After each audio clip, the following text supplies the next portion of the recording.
అసలు ప్రజల్ని ఏడిపించుకుంటాడు ఎప్పుడైనా నాయకుడు అవుతాడా? నాయకుడు కాగలుగుతాడా? దేశం అంటే మట్టి కాదోయ్, దేశం అంటే మనుషులోయ్ అనేక సార్లు విన్నాం.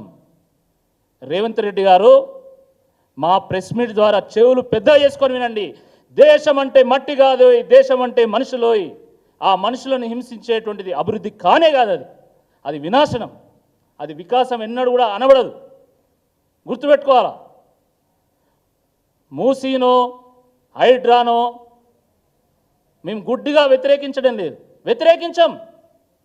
కానీ నీ ప్రణాళిక ఏంది? నీ ప్రణాళిక ఏందో చెప్పాలి. మూసీ విషయంలో డిపిఆర్ ఉన్నదా ఇప్పటివరకు? అసలు మూసీ ప్రక్షాళనకు ఇప్పటివరకు అసలు ఒక కన్సల్టెంట్ ఉన్నాడా? ఎట్లా చెప్పినావు 1,50,000 కోట్లు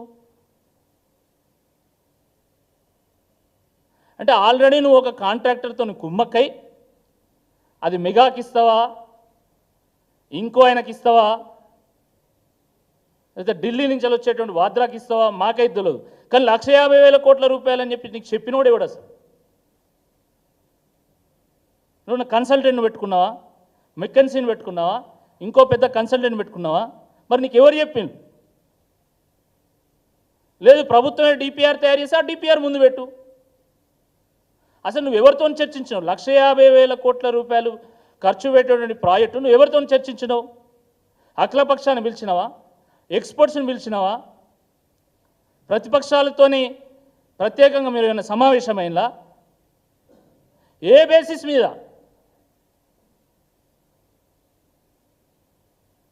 ఇగిరంద కోడి ఇళ్ళకి నట్టున్నది కథ.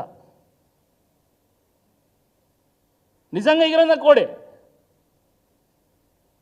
జ్ఞానం ఉందా కనీసం? మరి ఆ చెప్పటోడు ఎవడు చెప్తాడో మాకైతే అర్థం కాదు. ఆయనకు సొంతంగా విజన్ లేదు, ఎవడేది చెప్తే అది నమ్ముడు.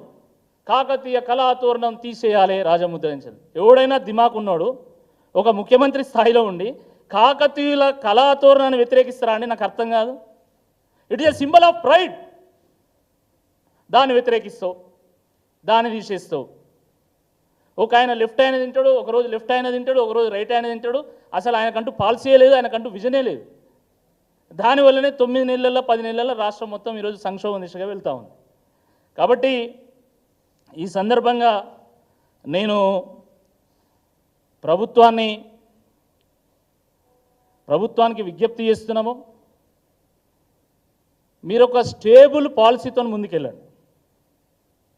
ప్రజల ఆదాయం తగ్గుతున్నది, మీ ఆదాయం పెరుగుతున్నది అందరూ తెలుసు. ఒక్కొక్క స్క్వేర్ ఫీట్కు 40 రూపాయలు వసూలు చేస్తాను అంటే ఎవరు మాట్లాడారు ప్రెస్లో, కానీ నాకేం భయం లేదు, నేను మాట్లాడుతున్నా. ఇది వాస్తవం కాబట్టి నేను మాట్లాడతాను. ఒక స్క్వేర్ ఫీట్కి 40 రూపాయలు మీరు వసూలు చేస్తున్నారు. సరే, మీరు సంపాదించుకుని